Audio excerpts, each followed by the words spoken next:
Dan, you wanna, and we are just in workshop format. So looking forward to a little more informal conversation tonight. Dan, you wanna note I will note attendees I will for note minutes? attendees. And we have an agenda before us. I think our first item is this technology corridor discussion. Chris and Bruce, I'll turn it over to you. Want me to start? Sure. Madam President and members, good afternoon. Bruce and I want to talk to you about a new initiative that we just want to introduce to you tonight for the first time and have a discussion around a potential opportunity that we think is pretty exciting here in the state of Minnesota. And this has not been done yet. We haven't found any other communities or any other areas that have looked at this as an opportunity for future economic development. And so what we're talking about doing is creating a technology corridor and using the I-35 corridor as the corridor. So the two counties of Anoka and Washington, along with Connexus and Xcel Energy, and the cities of Forest Lake, Hugo, Centerville, Lino Lakes, and Columbus are starting to talk jointly about how do we work together to promote technology-based businesses in that corridor. And so just to give you an idea of what we're looking at doing, you may have seen recently or heard in the news that Google has made an announcement that they're putting a $600 million data center in Becker, Minnesota. And that's a good thing for Minnesota. That's the first one of that nature, that size, that's indicated their interest in coming to Minnesota. And by the way, when they introduced that same concept in Iowa back in 2008, it was a $2.8 billion data center that Google built in Iowa. And shortly thereafter, Microsoft, Apple, and Facebook all followed suit, and now they all have data centers in Iowa. And so we're looking at this as an opportunity. Now that Google's here, what's next? What could we, as a corridor of 2 counties and 5 cities, be able to show site selectors and companies that we're ready for those types of businesses to come here? And so Bruce and I want to talk a little bit about that tonight. If you remember back in July of last year, roughly, Bruce gave a presentation on data centers, and we're going to give you a refresher on that tonight to remind you what a data center is, what they're not, what they do, and so I'll turn it over to Bruce to walk us through that as a refresher, and then we'll talk a little bit more about this corridor. Thanks, Chris. In additional background, too, at Connexus Energy, we've received a couple of RFIs, requests for information, for projects in this corridor over the last 3 years. So really, we took a step back to say, okay, what's so interesting for these site selectors on this corridor? And it's really the assets that you're sitting on right now in this area. So really, we sat down, came up with an idea to say, okay, what can we do to promote this region, both sides of the freeway, basically, to a national audience? So with that, I'd like to just do a quick background on, data centers, what they are. Go ahead and go forward. Thank you. Really, what is it? What are site selectors looking for? The benefits, and then really what the future looks like for data centers.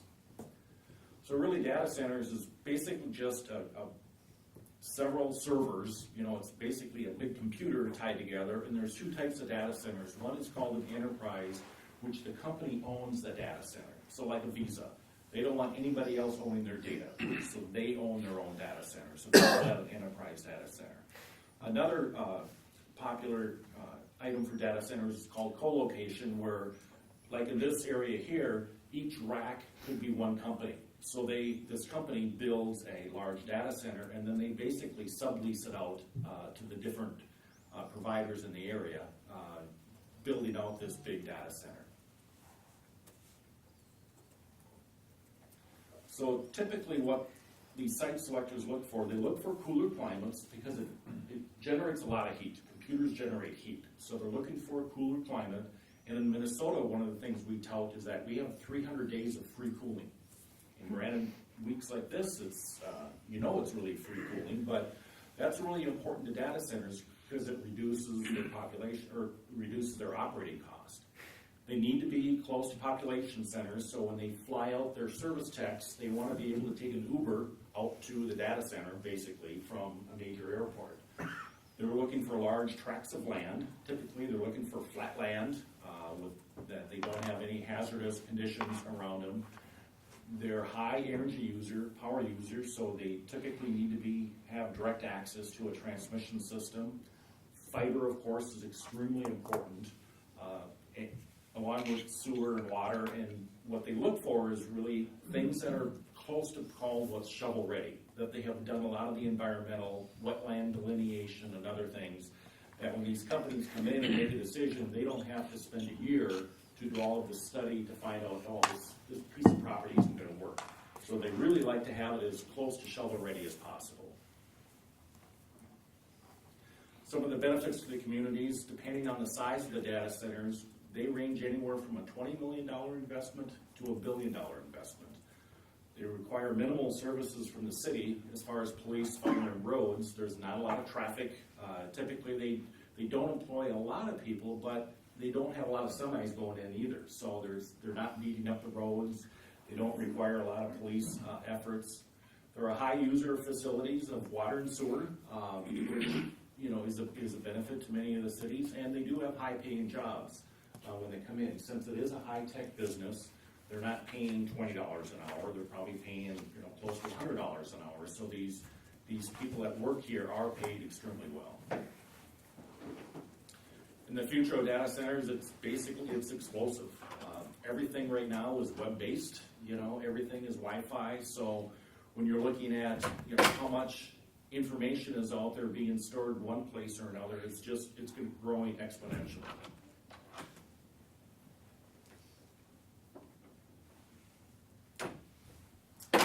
Some of the typical requirements that we've seen with some of the past RFIs, they're looking for anywhere between 20 to 200 acre parcels, the power from 5 to 180 to 200 megawatts, the water peak flow rate, again, ranges depending on the size from 100 to about 3,000 gallons per minute, but that's changing quite a bit too.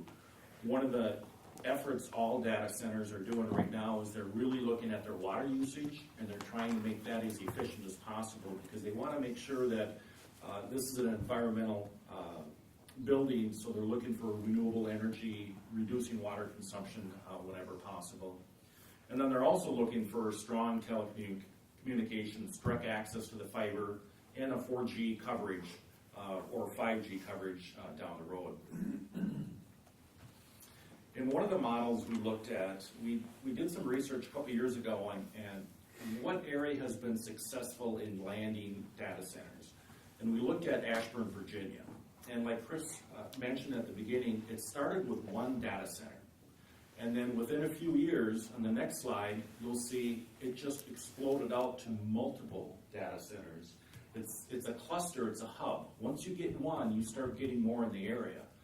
And the site selectors were surveyed to find out why Ashburn, Virginia. And again, they looked at the proximity to the population center, the fiber access, the energy access, the favorable land cost, even though that's changing right now. What used to be $100,000 an acre are now they're commanding $1 million an acre because it's such a popular area. And the favorable tax policy from the state. So with that, we took a step back to say, okay, what's unique about this corridor? So it connects energy in collaboration with Washington and Anoka County in the cities of Columbus, Lino Lakes, Forest Lake, Hugo, and Centerville. And we have a couple of site selectors on our advisory panel. We're modeling this, and we're calling this the Minnesota Technology Corridor. So right now, a lot of it is in concept right now. We've had a couple of different meetings with the different counties, the different cities together, making sure that here's what we're thinking of doing. Does this make sense? And every time we meet, they say, absolutely, let's keep moving forward with this.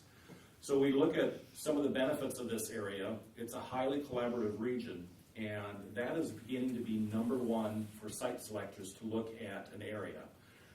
They talk about some horror stories where they've gone in, where two cities are fighting against each other, two counties are fighting against each other, and two utilities are fighting against each other. They walk away. They said, you know what, if you guys can't come together, we're going to find someplace else. So collaboration is really the key, and what we have is our number one strength in this corridor. The available properties, when we have met with all 5 cities, we feel that we have over 1,000 acres that's available for a high-tech company. Doesn't necessarily have to be a data center, but a company that uses a lot of bandwidth, that needs direct access to the internet, electric capacity. So we feel that that is important in that property. It Connectivity, again, the fiber. Zayo is one of our people on the advisory panel with other communication, and they said unlimited bandwidth that they can tap into fairly easily. Energy, just even with Connexus Energy and Great River Energy, we have over 200 megawatt capacity right now. Excel can also bring in a lot of capacity in the area, so we feel that we have, again, it's a sweet spot for looking at these high-tech companies. Water, we feel that we've got significant sewer and water capacity, and then the workforce, if you look at Anoka County and Washington County, there's about 250,000 people that leave those two counties to work elsewhere into the cities. A lot of those are high talent that they can work here in Washington County or Anoka County and not have to move back and forth. So again, this is a concept. We like the Minnesota Technology Corridor, and last fall, Connexus Energy, we put together a concept video. It was more for internal use to show our executives and our board of directors, but it's gained a lot of attention, and we've been showing this to some cities and other partners just to get our arms around what this could be. Because what we hope to do by July of this year is to have a website available called the Minnesota Technology Corridor, have videos, and each of these bullets, we would have more information in there that site selectors around the U.S. or even around the world can click and at a moment's notice see what they have available right in this region in our backyard. So with that, I'd like to show you this concept video.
So again, it's just a concept video, but I think it gives an idea of what can be, the potential of this. So we're excited about this.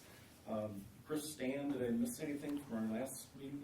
So we've actually, Dan and Pat and myself, Bruce, and our partners have been talking now for about 6 months, I think, on this initiative, and now we're at the point in time where we're ready to bring it publicly and start talking about specific sites.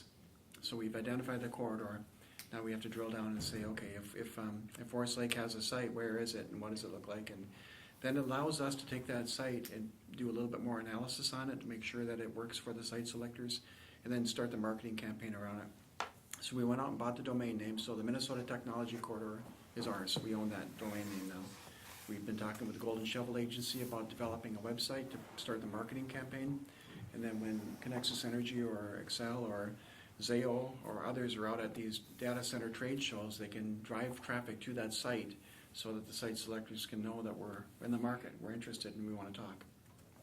And again, nobody in Minnesota has done this yet, so we're thinking we're kind of on the cutting edge, and we're just ready to start digging down now and looking at specific sites and opportunities. So turn it over to Pat and Dan if you want to add anything to it.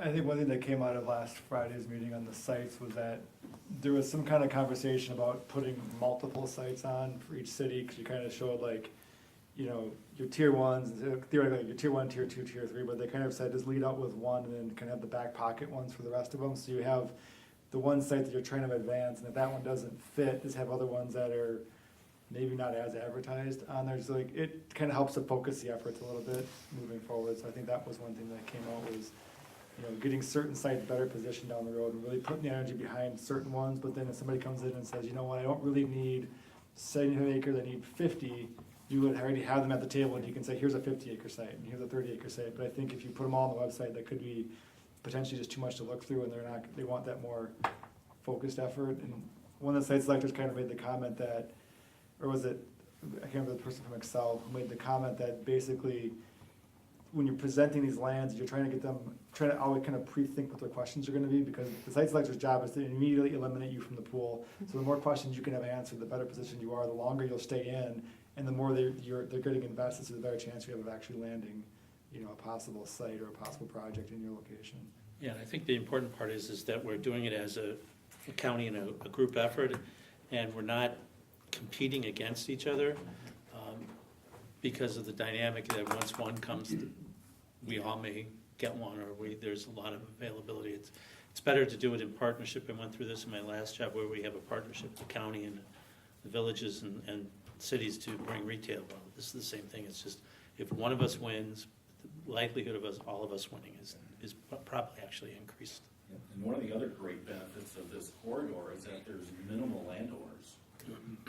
We worked on one project a couple of years ago that actually was looking at the southern part of the metro area, and they had like 8 property owners, that they had to bring together at the table, and one of them was, 3M, and people were like kind of cautious where a lot of these, there's one owner. I know you've got some city land, Land O'Lakes have got, a large piece of property with one owner, and the rest of them, it's a handful, so it just makes it so much easier for these site selectors to come in. So there's just so much in this region that is just a great asset. I think that we can help promote it nationally. Is there an advantage to not having one here? Because it seems like with the cluster, if the system goes down, they all go down. But here, reliability, or can they do battery storage? Yep, they can do battery storage, and actually Connect Energy, we can do battery storage, and they have generators on site, but they'll have multiple fiber access, so it's not just Zayo, but they'll probably have 2 or 3 different technology companies working with them. Same with the energy company, we'll have multiple services, going with them, so it should be a very highly reliable area. They shouldn't be down at all, because as soon as they're down for a second, they're losing money. Yep. So, We're in a really good spot, fiber-wise, where the lines literally run right up Highway 61 from Minneapolis to Duluth, or St. Paul to Duluth. So, and it's, as Bruce mentioned, unlimited.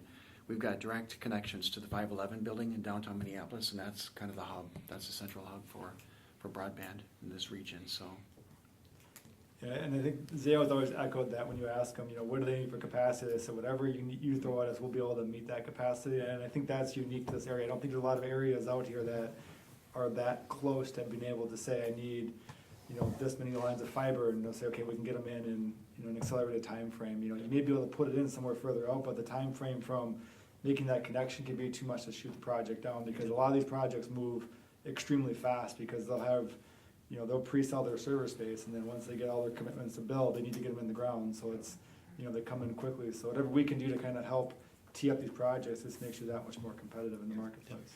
Now, most of these sites, at least in the city-owned site, the sewer and water is pretty available there too, isn't it?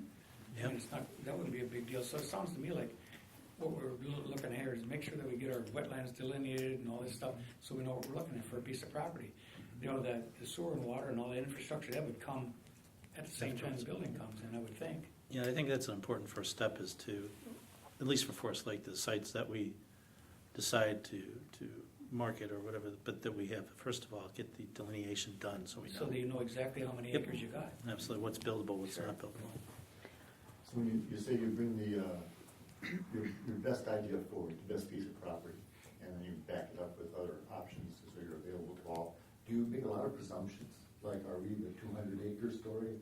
Are we the 50-acre story? Do you presume anything in this idea? Well, I guess just me, what I would say is, okay, we can, like we say we have 1,000 acres. I would put in there, 1,000 acres, and they range from 20-acre parcels to 250-acre parcels. And you talk about one 250-acre parcel, you talk about a 100-acre parcel, and you have them as your class A or ones, and, you know, from what we've worked in past projects, the property you have would be in that upper tier. Because you have a lot of the, Yeah, it's about 120 acres, yeah, I believe. that would be a, You would bring forward the largest tract.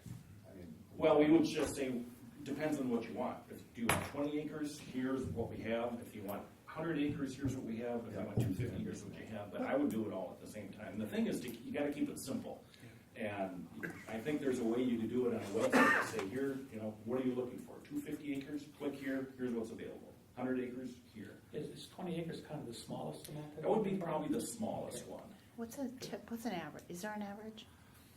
They range from 20 to 200 acres. And the Google, Google's are gonna be in the 200 to 250. is that what they have in Becker? Is That's that closer to 300, I think. 300 It's a big acre. site, yeah. a elephant? Yep, and honestly, they could have gotten smaller. I did 2 data centers in Duluth. One was on a 10-acre site, and the other one was downtown.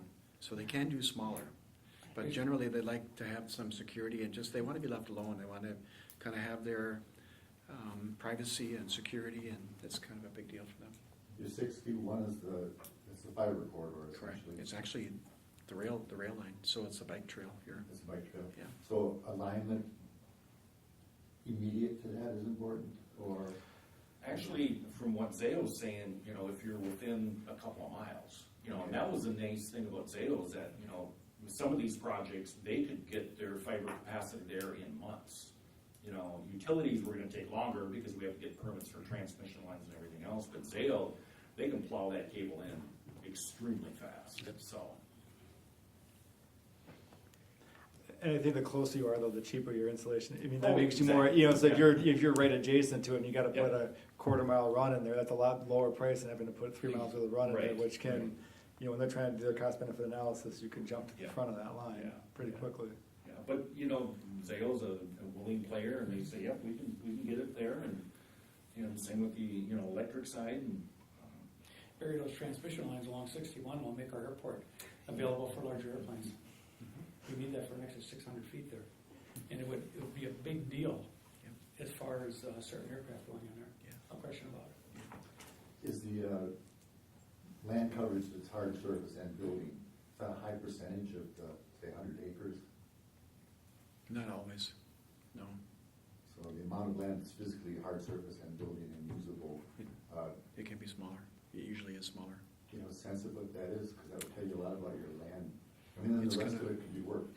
The rest of the land can be. It's gonna vary, you know, like Bruce said, if you're talking about, the one I worked with in Duluth was called Involta, they're from Iowa. The building itself is probably 50,000 square feet on 10 acres. But if you're talking about a Microsoft or an Apple or a Facebook or another Google, those are big. They're the big ones, Couple 100,000 square foot building. easily. Yeah, but not much of a yard area or hard No. surface because we're not servicing it all that much. Correct. Yeah. So What is it? percentage. What is typical employee ratio to square footage, or what, do you have got that figured out? You'll be disappointed when you see the number of employees. They're not large employers, but they pay really, really well. So Mhm. the Google one in Becker might have 50 people making $150,000 a year. So, but the tax value on a $600 million building is Mhm. incredible. Mhm. So the it's other thing not we a, have to do, go it ahead. seems to me like part of this equation would be to have some kind of a value on this property too. Right. The whole 1,000 acres and what's it gonna be worth, and Right. so many things to think about here. How did the Becker thing all come about? That seems it's, pretty quiet. Is that on Excel property? that's on Excel's Okay. property, and actually that started, the discussions on that started about 8 years ago. Okay. So it's been pretty quiet, you know, they had several NDAs going in, but now that it's going through the PUC, a lot of the information's coming out a little bit more in public. But the unique thing about the Becker area is, you know, Sherco plants are shutting them down, so they were looking at their workforce in that county, what can they do to retain some of these jobs? So, you know, besides shutting down the coal plant, they're converting a couple of them to gas turbines, which they're gonna keep some employees on there, some are retiring, and then, so they were just looking at different ways of utilizing that property that they had existing. So, of course, there's great transmission right there, they got water, fiber, they've got everything that they need. It's not a done deal yet. It's still gonna be a while before they get all the approval processes put together, but like Chris said at the beginning, it's really a cluster effect. And yes, it would have been nice if that project would have been on Forest Lake, on Connecticut Energy line, that would have been awesome, but still, that's gonna benefit Minnesota greatly. And that cluster effect, it's gonna start clustering out to different areas and stuff, so it's a good thing for Minnesota, definitely. Just on pausing the amount of land again, in terms of it, it's still important, you want to define your land, so if you've got a lot of wetlands and everything else, that's still okay as long as you've got enough pad. Correct. For all these other things. And to put 100,000 or 200,000 square feet with a minimal yard to it can be done on 10, 15 acres. 20, yeah. 20 acres. Yeah, yeah. And so you need that 20 acre piece and then a vacancy issue all the way around it where nothing much is being done. Yeah. And is that protection? Is that what the rest of it? But if you have a nice clean 15, 20 acres, couldn't that accommodate the big piece? It certainly could, and then what a lot of data centers do now too is that they're, say they're looking for 25, but in 5 years, they might want to build out too. They might need another 20 acres or something like that. So there's a lot of, variables in play, and even though the racks are getting more efficient, they're getting more condensed, they're still, they look ahead 10 years. Okay, I need this property now, but if we fill this out in 5 years, how do we expand it? What do we do? If they're landlocked, that's one thing, but there's so many, I hate to say it, but there's so many different variables on data centers, on the size, The cloud, location. so now these cloud businesses are smaller, but you might have some of More of these, them? yeah, you might have more of them on a smaller site, or hopefully technology companies, if we can land a Bolton Mink headquarters, where they need to transfer large files, or medical device, or technology, or finance, or healthcare type, where they're transmitting large records, that would be really nice for us to have. Is that scope outside of the data center part of the technology corridor plan? That was one of the questions when I was looking through is it 100% focused on marketing, focused on data centers, or what else? Talk about what else that. Tech companies, it would Okay. be, kind of like what Chris is talking about, companies like virtual MD offices that need a lot of bandwidth. Technology, they need a workforce, they're looking at something like that. Yep. Large call centers Yep. are really a mini data Yep. center. Yeah. Yep. So call centers, engineering firms, so yeah, it's definitely more than just data centers. So what's the plan on funding this group? Is it Connexus, and then is there some call from the cities to kind of all throw into the pot, so to speak? Is that Yep, right now, really, the three funding partners are Washington County, Anoka County, and Connexus Energy. We're pretty much doing the heavy lifting, and this is what we did, at least with Connexus Energy with Anoka County 2 years ago. They didn't have any type of economic development effort, so we helped co-fund the project and get it off the ground. But after that, we went back to the cities to say, there should be a cost share mechanism for all the players that are getting some benefit out of it. So we hope after we can get this off the ground that we would go back to the 5 cities and multiple utilities, Excel, Zayo, any of the other ones, and say, you know what, if you want to be part of this too, we'd like to see some contributions, so. It isn't gonna be a big number. No. I think we're thinking maybe $12,000 to start it out, and between Anoka County, Connexus, and Anoka County, we can get it off the ground. Yep. So, and that's to create the website, and maybe make sure that the website ongoing has updated content and that type of thing. It's not a large expense. So, What work have you done with landowners so that you find out they're not Yeah. thinking of selling to a developer to put up 200 houses? yeah, great And, question. Have you talked to them, or? Do you guys wanna talk a little bit about our Forest Lake site that we're looking at? Well, the Headwater site? We're looking at the Headwater site, that's 120 acres, is it? 17, that's our, I think our best potential, because we own it, for one. I mean, there's not a lot of worry about what the owner is, who the owner is, how to get that land. It's in a good spot. If there's smaller sites necessary that we can identify within the city, we would try to do that. Obviously, I think we would contact the landowner and say, hey, we're gonna put your site up for a potential future, technology center. but just let them know, because it's in their best interest. I mean, you've got two pieces on 97, one that we talked about, McCulloch, and the other is the, I forget their name, but, those are both 20 or 30 acre sites. That's a nice spot for something like that as well, for a smaller kind of use. So, but I think our best bet right now is, so we've got 117 acres sitting there that we can divide up or sell as a whole to some kind of a data center, depending on the size, and it's right where the corridor is, and it's really, I think, prime for that kind of development. A nice looking building in there wouldn't disturb the neighborhood. I mean, that's been long-term plan for commercial, was my understanding.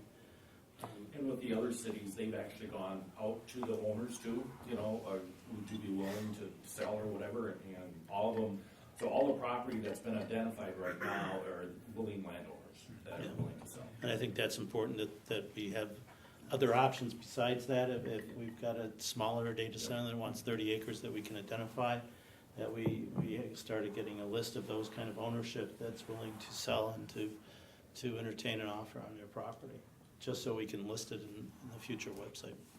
Typically, how far away do these folks like to be from residential property? They can be across the street. I mean, I've seen They're across quiet. the street, It but might be the reverse. How close does residential property want to be from some of those Well, the nice thing sites? about these Yeah. are quiet places. They're Well, not, that's what I was driving at, because, there's a fellow that would like to build some houses right along right. that borderline there, and so do we move ahead with something like that to allow that?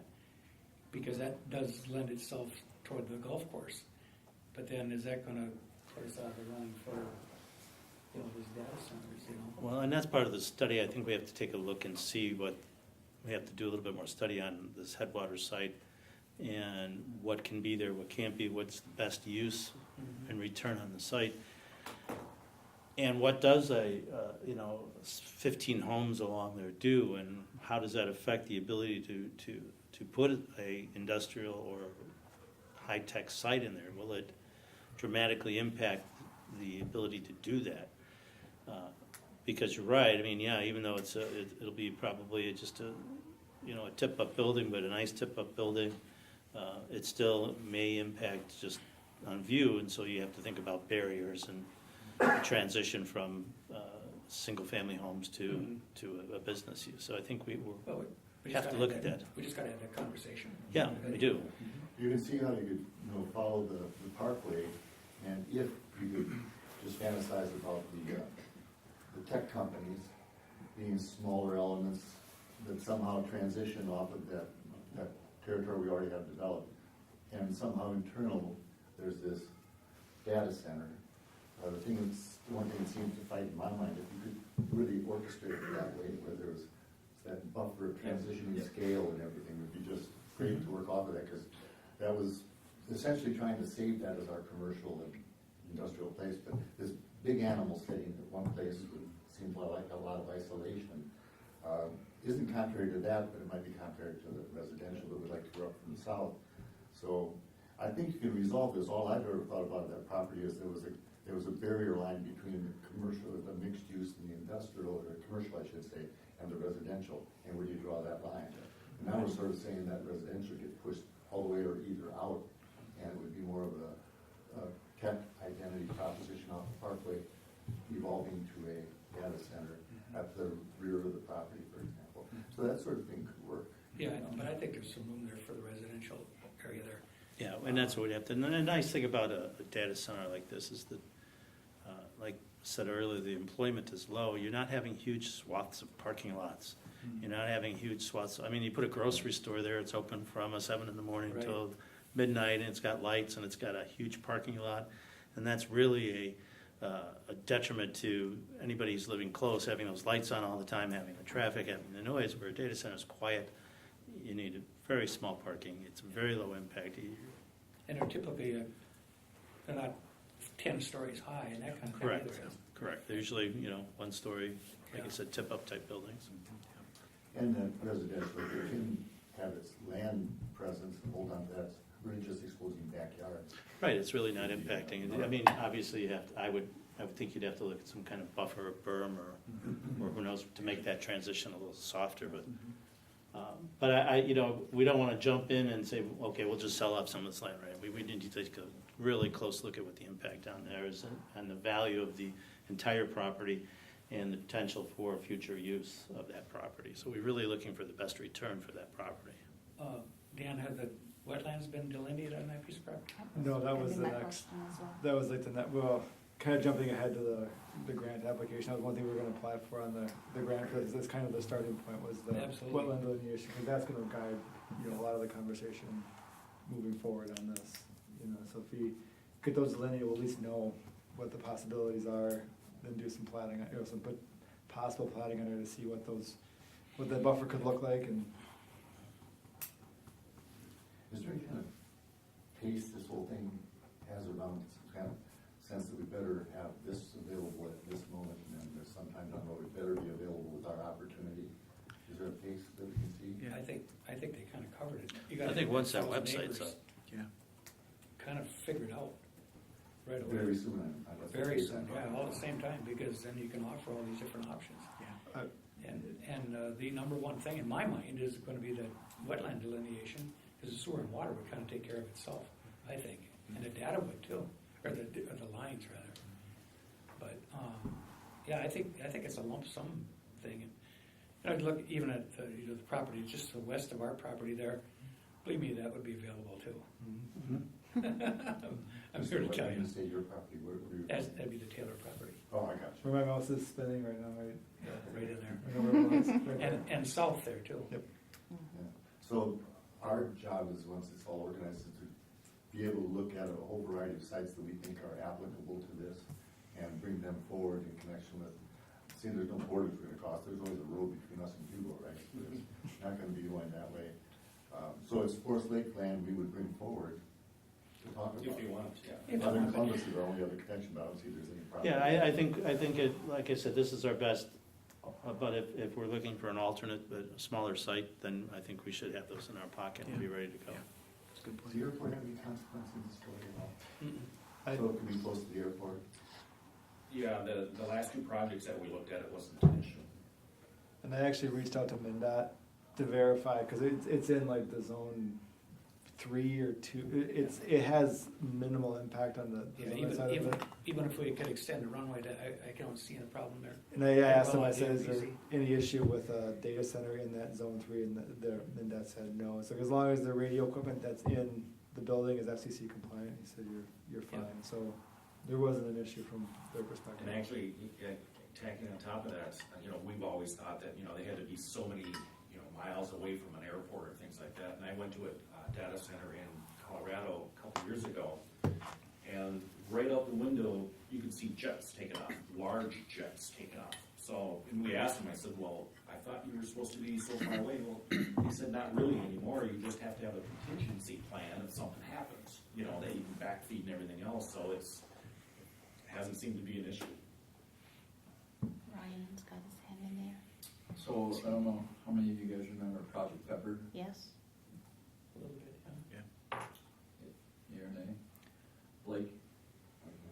So that was something the city went through, was it 2015 then? Or Where we 16. were actually entertaining a potential project of something, but we don't know, that's why it was called Project Pepper. They would not really let us know what it was, so we went through all the steps, you know, basically to try to sell the North Metro, Forest Lake. We were able to meet the sewer and water demands that they had at that time. And it got all the way to a field tour too, right? On a cold day like today. I don't think they liked it because they came out of California. We actually started at the end of where Headwaters Parkway is built now, but it wasn't built. We actually took a bunch of Suburbans out on a gravel road and met out there and looked at all that property to the west of Fenway. And then we came over to the city property and looked at that. So we kind of went through a major exercise on stuff like that. So a lot of information was developed, which was very spot on and stuff like that. So, I mean, you wouldn't be starting from scratch in this whole area. Given that experience, there's some guidance on things we should be doing sooner rather than later to be even more The shovel-ready attractive. stuff was stuff they talked about. You know, you guys have mentioned wetlands and like, that's middle of winter, we can't start that until May, right? So, you know, stuff like that was brought up. You just gotta be very precise and accurate and quick to know what the city wants, because if you're not responding fast to them, you're second guessing who's making the decisions and who do they gotta go back to get approval, thus they're going to the next spot. So if your process is consistent and fast and open and you know the direction you're guiding them, so they know what they need to do in their timeline, then that's, you know, the things that work really well. So. Something I remember from that experience was, because they were looking, you know, upper Midwest, they were clear this wasn't the only metro they were looking at. And Bruce, I'm wondering if you could tell us has there been any improvements as far as state offering incentives for this has changed from a couple of years ago? I don't know if it's changed from a couple of years ago, but the things that we can tout in Minnesota is there's no personal property tax. Yep. And then there is no tax on the qualified equipment that goes in there. So we've heard, you know, a lot of the data centers have been going down to Iowa. They say, you know, have these huge incentives. But actually, when you add everything up, Minnesota has greater incentives than these other states can offer. So that is definitely going to be one of the bullets that we talk about is here are the state incentives. Yeah. Sales tax on building and equipment, on the purchase of the materials for the building, which is a big deal. These buildings are $600 million. That's, you know, what, 7% of $600 million is a lot of money. So that's something we'll definitely quantify Yeah. as one of those assets. One thing they inquired on our specific site was, would you be willing to give water at a reduced rate? And that wasn't, we weren't able to answer that, too many answers, and, you know, so that, you know, we would be willing to do something we've never done before. What is, just my own information, what is water use at a site like this compared to some of our other significant users? Is it? Oh, their water demands were high, yeah. Right. And that's why they wanted a reduction in water rate. rates. Is it for cooling or what? Yeah. A lot of it's for humidification in the wintertime, because a lot of them now they don't use direct groundwater for cooling anymore. They're changing technologies, and that's one of the things we were looking at is promoting this as the next generation data centers. Let's say that's, you know, minimal water usage, but a lot of the times they need to humidify the air in the wintertime because they can't have static electricity in there. It's not really good for computers. What about recycling during the summer? And then they'll recycle with an air handler, and that's where we get into the 300 days of free cooling, you know. So the water usage is, I think it's about 50% less now than ones that were built 5 years ago. Wow. So. Well, my 2 cents isn't worth very much, but it sure sounds like an exciting idea and a possibility, and I think this is a great opportunity for the city of Forest Lake. I really do. I It's just agree. me, one vote. I agree. That's all I am. Appreciate that this is a collaborative project, but the competitive part of me has to ask, so what does Forest Lake do to be on the more attractive side of the portfolio of options? And what can we do to help you? Well, I would say just, you know, when you have your property available, if you can have more of the boxes checked off, that, Sewer and you know, water. the sewer, water, availability, permitting time, that would, you know, they're gonna look at this, and again, I'm not a site selector, but they're gonna say, oh geez, they've got all this stuff together already. You know, I don't need to investigate anymore. Is You know? this an example of where we would take something through a virtual planning process? We can do that, yeah, but I think that we should go back to, what was the project name? Project Pepper. Project And review Pepper? what we did there and what we had ready and what Yeah. we kind of didn't have ready. Right, um, agree. And see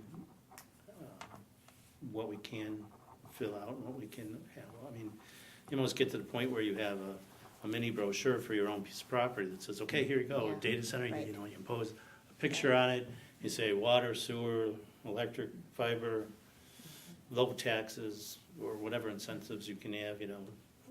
You just have to be ready. Really, the big secret is being ready. Yeah. And part of this too, I should have talked about it a little bit more, but like Greater MSP are at national events. Great River Energy, our power supplier, are at national events. And really what they're looking for is to offer something, you know. So Greater MSP with this Minnesota Technology Corridor, they're finally going, wow, that's a great idea, you know. So once we really launch this, they're gonna be our sales staff.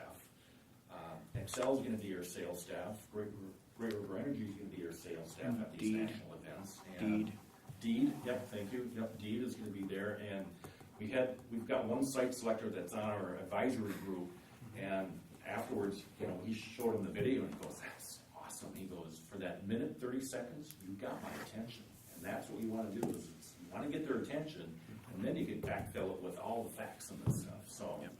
He was pretty excited, he goes, you guys are spot on, what you're trying to do.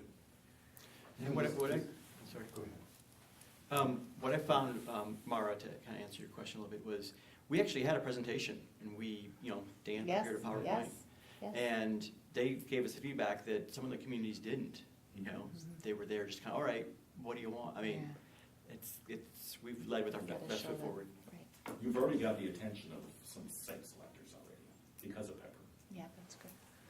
So, but to No, go answer your ahead. question, I mean, the willingness to, since it is city-owned land, discount that greatly, and the water thing, and at the same time, we're raising fees for water usage and that, so that's I think, a political challenge that might It is. be part of the picture. I think if the land prices are competitive with everybody else, you're not gonna have to discount it. Well, what's Columbus doing? Well, we don't know yet, Well, but, we kinda do, I mean, they are pretty much giving it away, aren't they? It's for the most not- part? But- except for one thing, they don't have the sewer and water available on these sites, that they're gonna have to get moving on that kind of thing, but they don't have it. Of the sites we've talked about, I think Forest Lake is the only city that has publicly owned land. The rest is privately owned, if I'm not mistaken. That's correct. When you look at the desirability of a piece of property for this, the clustering idea where other data centers, do they cluster, is the want to be as close as possible, or can it be one in southern Hugo and one in northern Forest Lake? Are there a distant factor, these clustering ideas? I understand the smaller tech groupings immediately adjacent as much as possible. The other one, how tight do they have to be? That cluster model would work ideally right in this whole corridor. So it could be Hugo, Lino Lakes, Forest Lake, Columbus. That would fit that cluster model easily. Yeah, they don't have to be neighbors. All right. They can be miles apart, but it's that cluster. They're in that same region, and this corridor is that region. Would fit perfectly to that same model. And I think one thing just to kind of on the, what can we do to give ourselves a better position in the market, I think it needs to be value associated with the fact that if a site sector comes in, you give them assurances on the approval process from the government side, saying, we're 60 days out from the time that you bring us a set of plans to the time you're in the ground. From the approval side, they know there's no delay there, then it's on their contractors to do the rest of the work. Red tape. I think that component of that Absolutely. definitely gives you, a huge leg up in the fact that it's the unknown cost, because time is money to these people, and if you can eliminate that time to get in the ground, just something as simple as, we have scoped this through a virtual approval process, and Yeah, I mean, you've got the land, you've got zoning control, you've got building and review processes, and you've got your own city council approval process that you can streamline whatever you have to do without, skipping steps, but there's ways to ensure that you can make that as streamlined as fast as And possible. the huge benefit you guys have is you went through the Pepper process. Those documents are already out there, that you've gone through that process. And, I was here for the site tour with that group, and it went well, and Are those documents all now public? I don't, no, because they were specific, the requirements were specific to the project. there were some That's pretty right, you did hefty, sign an there were NDA. some pretty hefty I'd have to go- NDAs on it, I believe. You have to go back and Well, we didn't, did you sign NDA? Okay, like Ryan and I didn't, for instance, it was, I think it's, So, we can just- I'm kidding. But again, just, thinking of the process that Right, you went through, for sure. I think is still advantageous. Agree. So, and I think you can make those generic enough to say you Yeah. can meet this flow to this flow, and then they become, Yeah. publicly facing. You can't do the specifics yeah, of what they no, want. thank you, yeah. Sounds like also wetland delineation is important, and how much of that I think that also helps us to understand what else might be on that site, Yeah. and, because back to that map, the location of those wetlands and what might be the prime site might Yeah. impact decisions we wanna make around Yeah, it. the other projects we worked on, wetlands was critical, because then you could say, okay, now here's where the pad has to be. Yes. You know, Yes. and, yeah, so the more you can, All part of the design yeah, process. check the boxes off on that, I think the better, and just, again, the willingness of Forest Lake that would like to have a business like this, I think is also really important. I like to, just out of sense of full disclosure, the zoning doesn't work there, the zoning text amendment would, or zoning map amendment wouldn't have to take But you're in place. control of your own zoning, so Yeah. that's important. And I think to that, I think the recommend, you know, I've heard from the site selectors, if you can get even that kind of pre-done, it's one less hurdle they have to come in. You can say we're willing to do it, but if you've already made the exercise to go through it, if you're really serious about pushing a thing through or saying, you add something in the code saying a data center is allowed in the site, they come in, they go, yeah, zoning's already done, it's one more check on the box, you know, here we go. I guess my question that we've been dealing with is Jamie, what's his last name, about that, Jensen. like to put those 15 houses in there. Jensen. Be nice to be able to give him an answer too, on what, how we feel about that. It's far more than 15 houses, though. Yeah, he wants about 15 acres. Is that 15 or for 10?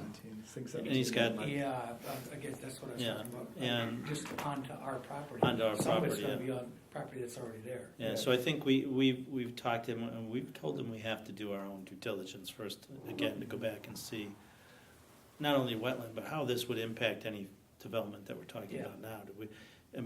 Do we cut our nose off to spite our face, and does that screw the deal if we give them those 50? Exactly. We don't know that yet, Yeah. and that's what we have to go back and look at, say, Oh, I okay, agree with what's that. the It's- impact? I agree with that. Just And, that- you know, I think we can, you know, when we've told them we're kind of in the summer's kind of the, you know, get the website up, get the delineations done, everything kind of in shape here, so we can get an answer where we're gonna go. Hopefully sooner if somebody walks in the door.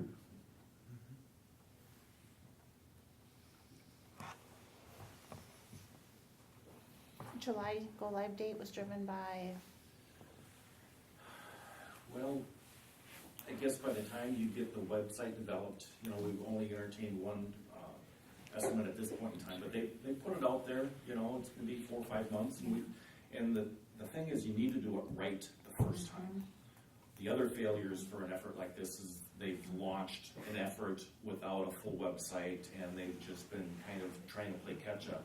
We want this done right, so we wanna have this website solid, we want the video solid, and everything in place, and all parties check off to say, we're ready, and then you launch that thing. And so it's, you know, probably the soonest we could do it would be July, I would think. and then we have available, each of the participating cities have available at that time inventory. Yep. Wetland And you can add and deletion's been delete, done. and you can, you know, change Okay. what's available, you know, for your particular city, So your content development is actually probably couple months behind that to. Yeah. Okay. So we have to see if the council would be willing to put some money toward this Right, study, and I think we could make that happen, I would agree, from my vote at least. I would agree. I think it's a very good investment. Absolutely, I think it's the only way we're gonna see anything happen on that 117 acres is for us to start to take some of the unknowns off of it. And whether that is ultimately tech corridor or something else, it's an asset to that, yeah. And a lot of those studies too will transfer over too. If you don't, if tech doesn't work here, it goes somewhere else. You already have, that information is transferable, so either way, you're making a good investment in knowledge there. What is the, we're getting a little bit in the weeds here, but what is the cost for that type of a study? To do a wetland delineation of a property of that scale? Do you do it for the whole property? Is it? You would. Okay. That size acres, our wetland guys would quickly look at what's on the national register now to get an idea. We have done a majority along where the new South Lake was completed, because we needed to go for a no loss application through Rice Creek when we did the South Lake of the Parkway. So that area was all done, part of the 17 project. But we would just have to finish everything to the south. I mean, I would build that in a couple days. It's Yeah, just, okay. Ryan, would Rice Creek be an obstacle in any of this? They're the LGU for the WCA, so they'd be on the TEP panel. So it would be them, DNR Corps, Washington Conservation District, and it'd be just your normal wetland delineation, submit and get approval, notice of decision. I don't think we're talking any mitigation plan at this point, so it would just be step one of the wetland process, which is pretty easy. You go delineate it, make a report, submit it, if they approve it, or if you need to make some adjustments in some corners of some wetlands, then you're done. One more thing on the checklist. Yep. So it is. So right now, any wetlands can't start until we start budding, stuff starts budding, so typically that's May.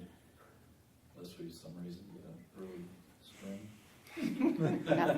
Nothing to tell you that's likely.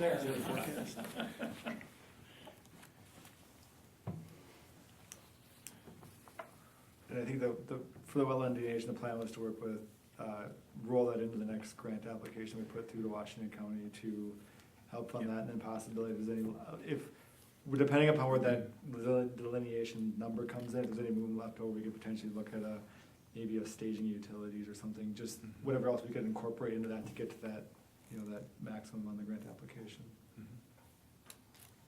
So we might look, if this were our opportunity here, we might look at one side as that which we really study and come forward with as our proposal, and the rest of the sites we might look at that are secondary potentials. We would not necessarily take to that degree. We would simply say, here's our 20 acres here, here's our 50 acres here, and we just kind of ride at that level. And so the backup options don't sell themselves tremendously, they're not studied. So we're really riding on one proposal. And our backups don't matter much, or can we make our backups matter too? That's entirely up to you guys, how you do want to do that. I mean, again, I think you want to bring your A sites to the table, and if it's one site, if it's 3 sites, that's really entirely up to you, but you should have at least one, I would think, in Forest Lake, and if they're nearby, that kind of helps too, that they can get an idea of maybe, what other wetlands there are in the area, but I don't know if I can answer that for you guys, but definitely one A site. Yeah, I think you start with the A site and then you take the other sites and build them as you can. I mean, this is where you're gonna start, this is gonna be your first on the top. Being that we don't, that we don't control the other properties, we may not be able to do some of the other things that we can do with our own property, like wetland delineation and come on the property, but at least we can say, okay, if you don't like this, or this one's been taken, or it's too big, or it's too small, we have some options to show them. So this will be, probably on a website first, and then backfill with some of the other stuff as we get there.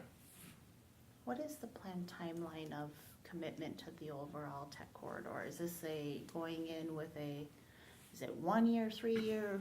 What is the, what have you talked about for duration? Yeah, we're looking at just a 5-year initial period to start out with and start marketing these sites in that corridor for 5 years. Okay.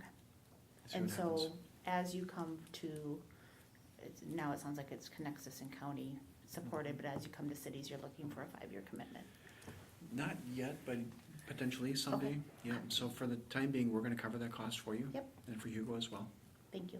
Mhm. That, it just helps us set some expectations on timing, because whenever we're messaging these things, people hear this and they expect, well, there hasn't been any activity in 6 whole months. Well, Right.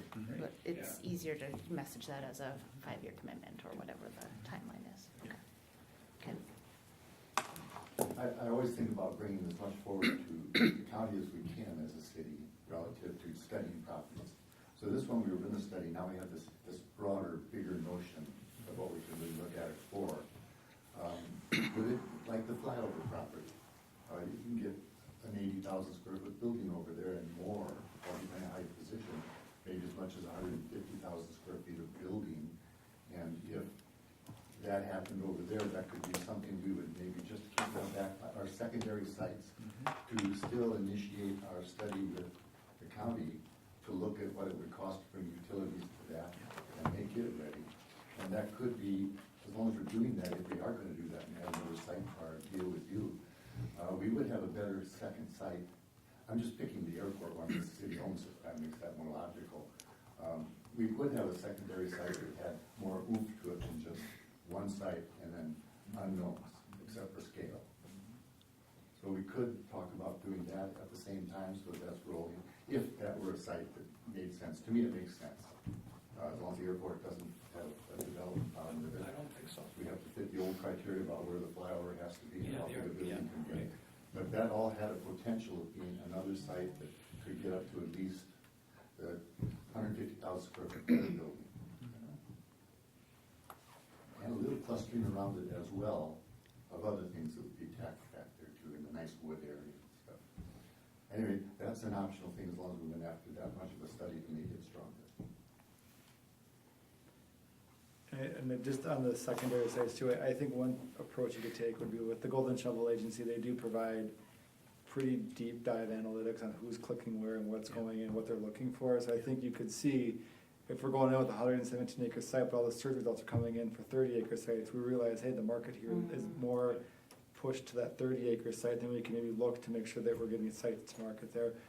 But in the absence of that data right now, we don't necessarily know what that's going to be like. So I think once the website's out there for a year, you can start to see what are people looking for. You can do the dive into those numbers and then position on the reports what's coming back. So you're matching what the demand is. I think Foresight does have a variety of pieces of property Oh, yeah. and varying scales, some more complicated than others, some not city. But there's a variety of places to position, and so I guess we better quantify those.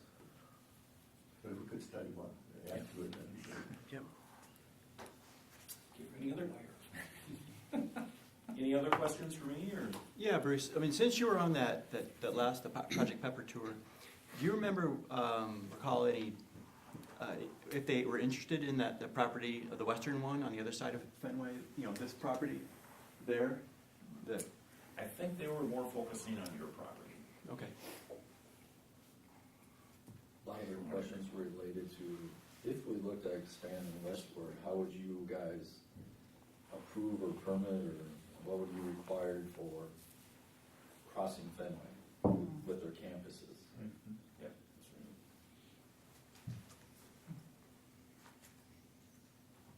I'm sorry, but when you said campuses, Well, they talked phase one, then a phase two, okay, because they sounded like they didn't want to be landlocked if they had the ability to grow in the future.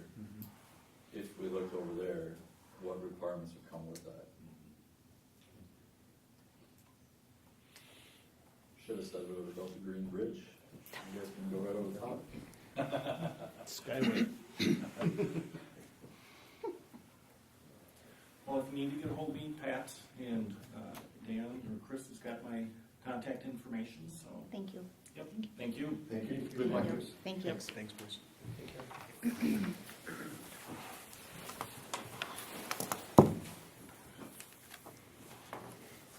The city does actually have a Dan, zoning next district. item, community asset inventory discussion. Sure. It's included in your packet. You basically have, as part of the work plan for the EDA, the development of a list of community assets that we then can take, kind of package up, and these will actually serve as a foundation for marketing materials for the city. These are, one way to kind of look at this, if somebody asks you in an elevator, why Forest Lake, you can kind of package up, because we have X, Y, and Z, you know, so these then become the backbone for a lot of the marketing efforts moving forward. These are the accent pieces to, if we do a tech corridor piece, we can round out our presentation materials by saying, not only do you get the tech corridor, you get the land, you get this, but you also get, you know, you're close to MSP, and you know, the Polaris R&D facility right up the road. So I mean, those little value adds that site selectors will look for, that people coming into the city will look for. So we kind of started with this draft list, so Chris worked on this past summer. This has been presented to the EDA at one point. Again, we're kind of looking for, is there stuff that's glaringly missing from the list? Is there stuff that we want to add to the list? Just kind of looking for some group feedback at this point to what's included in here, so we can kind of put a better picture of what Forest Lake has to offer the marketplace. And then, well, like I said, we'll take it back and start looking at how do we take these bullet points and build them into websites and marketing pieces and brochures and that type of stuff. So I guess if I could just go through some of these to kind of get that conversation started. So we kind of started out with area lakes and the St. Croix River being close. The airport, the Forest Lake Airport, is one of those that's on here. It's not on its own bullet point, but is attached to the first one. We have the close proximity to MSP, the Polaris Research and Development Facility located just in Wyoming, the talent pool that exists in the area, a reverse commute if you're coming from the cities to Kentucky, you're going against traffic, you're not going with traffic. Great school system, K through 12. We also have a regional center for healthcare with Fairview Lakes. Also a lot of retail and services here that not a lot of other cities have to offer.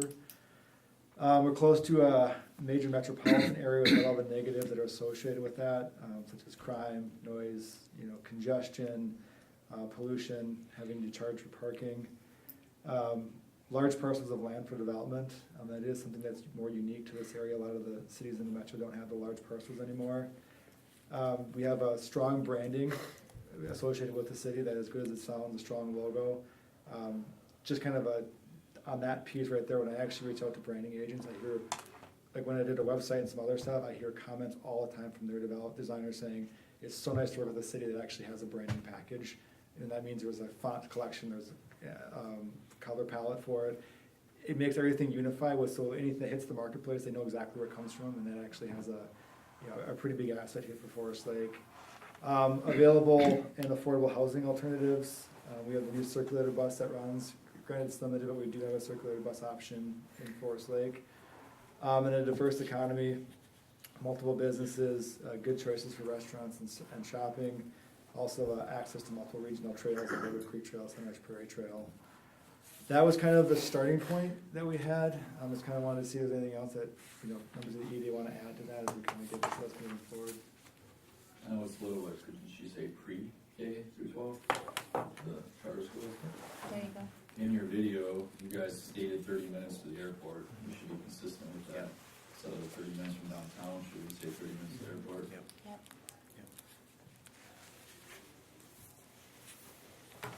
Agree. I don't know how you best phrase this, but to me, one of the things that stands out from Forest, we talk about a little bit with our downtown and character, but I think we should be a little bit more explicit in that it's history of the community, that this isn't just a suburb that has grown up in the last 20 years because of, migration out of the metro, and there are some suburbs that is their story. We have a very different story, and so I think there's a texture and there's a richness of history that is an attraction to Forest Lake, along with the lakes and what comes from that. I think we need to start talking about and marketing a little bit some of that interesting history that we have. There's a duration and a longevity that a lot of communities don't have.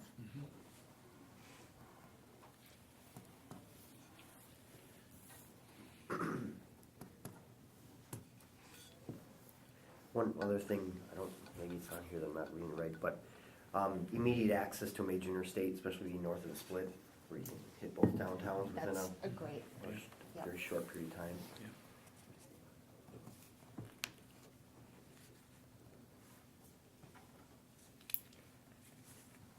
I know one thing that kind of surprised me, I met with a site selector for, I think it was another engineering firm, that kind of did some pre-development work for him, and he said the fact that if they're coming with a project, the same staff typically works for them from start to finish, they actually said was a pretty big asset for them, so they know you're not getting so far with one, then you get kicked off to somebody else, and get kicked off to somebody else. The fact that the people who are there at the beginning of the project, typically there at the end, for them was kind of like, he said that's a pretty big asset for So the would city. you say something like same staff throughout the entire process? Staff stability or something. Yeah. consistency or,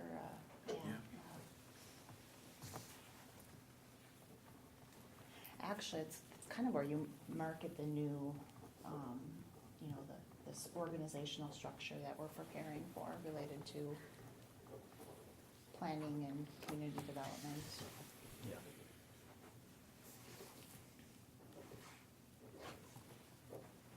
Is there any documents or reports out there that would state with proof that we have cheaper taxes than community south of us, out obviously we're cheaper than Blaine, inline lakes. Can look The into. county's website, I think, would help with that. According to this report, Yeah. our taxes are,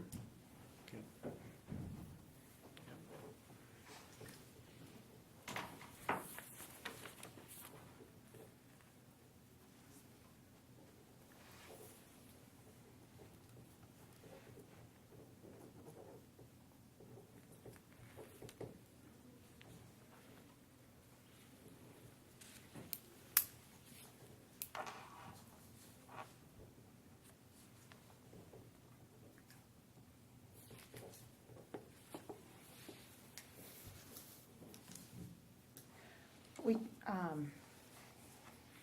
this is getting into the details, but, available / affordable housing alternatives, I think that there's just a much better way that we can phrase that, because we really offer an attractive range of options at many price points, and that's something that a lot of communities struggle with, and it's one of the things that we have been continuing to see some development. stuff that they provided feedback on the variety of housing. When they talked, Dan, on Project Pepper, when they talked about the nice houses on the lake Yeah, versus the nicer, cheaper apartments. correct, correct. A range of options. That's a good one. Think about some of our even newer single-bedroom studios up to, some of the very, golf course or lake communities as well. Mhm. There's a range of affordability options in there. So we've got a nice housing story to tell. We shouldn't undersell that. Yeah, that's a good point. I think one thing too on the reverse commute is actually looking at, we're able to pull from the more rural areas, we're able to pull western Wisconsin, Hinckley area, so we're able to go out that way and get the talent, the top tier talent that's there, because I've heard from employers that are here that they like working here because of the fact that they can go to those areas and pull talent in. Yeah, your regional summer. So how do you speak to, there's a affordability of attracting from the north-south, but there's also a education and talent pool of attracting to the south-north, right? So you can. Yeah, I'm clear of that. But that makes us unique, that you can attract both ranges or both, I don't know, that is a terrible way of publicly presenting that, but, Well, I heard one long-term resident said that he considered us as at a crossroads. And I think that's, literal, like with the interstate, split, but otherwise it's, metro, rural. metro, rural, you know, right? Crossroads of collecting different, talent pools. So you think about businesses that are trying to nearshore or onshore, some technology type, that, you're on that cusp of, do you offshore or do you make it more of a rural proposition? And so trying to phrase that we have access to both of those tremendously important talent pools is a positional asset that we have that some other communities don't have. When you talk about offshore or here, phrasing in manufacturing that really counts is response time. So the Yep. smaller Yep. companies Yep. can respond better to their needs and changes in their technology. Yep. You don't get a container load of old parts from Right. them. Right. The other thing we've got that, I don't know if you're all aware of, but we have so many wellness groups now. And wellness it's a thing now in Forest Lake. We're a vital wellness community, healthy community. And I think more and more millennials are looking for active, well communities. So that as well as recreation, right? Yeah. Yeah. Yep. I do think in your first bullet point, when you talk about recreational opportunities, you don't really differentiate ourselves from like a Blaine, or I think we do. Blaine would say the same thing, right? Yeah, they could say the same They exact thing would. that we just did, but We need to describe how you we're got checking the fishing, box. you Yep. got snowmobiling, Yes. you got all kinds of things that they can't do over there. Right, Cross-country skiing in the winters, snow skiing just up the road, right. Yeah. and you got all these things that. Great golf courses, I think Golf courses, yeah, very important. maybe reiterate that. Right. Yeah, we can expand on it. What was the count you just said? I just on that. Response time to manufacturing, when you're buying, locally being made in America. We've got manufacturing companies here that can turn around or make changes fast instead of buying offshore and waiting 6 months for a change to happen. That's really key for a lot of, well, you know. It's really key for manufacturing customers. Yeah. It's a real selling point. Yeah.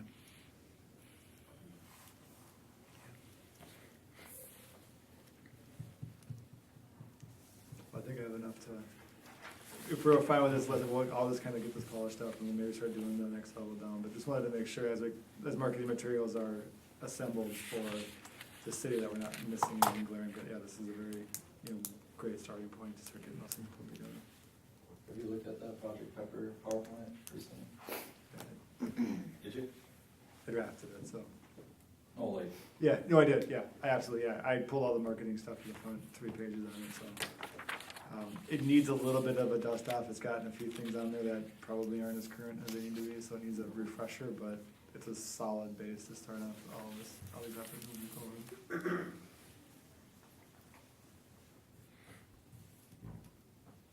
I think it's a good inventory, I think it's refinement of words on the page and telling the story. We'll give it some wordsmith.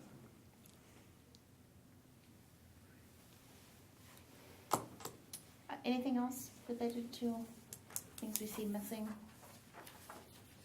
underselling?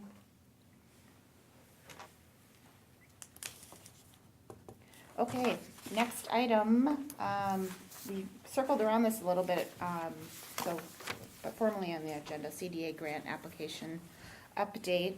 We talked about this a little bit related to the tech corridor. Dan, do you want to? Yeah, I think it's, like I said before, we're just gonna circle down and do the wetland delineation and whatever, kind of a build to amount to see if we can get utility planning, or whatever we can do to get that grant, so we maximize the grant funds and the grant reimbursement. I think the reason why I was here is before, when looking at trying to scope that whole land, there was a lot of things there, so we kind of started to get that thing refined down through the funnel, and that's kind of where we landed on, so. That will be packaged up and brought forward because it has to go before EDA approval before we go bring it to CDA, but it'll be done in March. So process is moving on that. To be able to come forward to you for these grant applications, I'm not sure how to picture how extensive the effort is to put something together. There's some sort of application, definition of property intent, and there's a engineering service proposal. Yep. Am I making it sound too minimal? No, we did that intentionally. We didn't want you to have to spend 40 hours to put together an application. We wanted to keep it simple. So it's probably 2 pages plus a proposal, and I can turn it around the same day. So there's not labor between us and doing that No. secondary site. No. So we should think about that at this moment, see if we can talk about doing it, actually doing it. Yep. Yep. So timing to turn that around and next steps on Yeah, if who you're- puts that together? Put a resolution on the next Get on the EDA next agenda.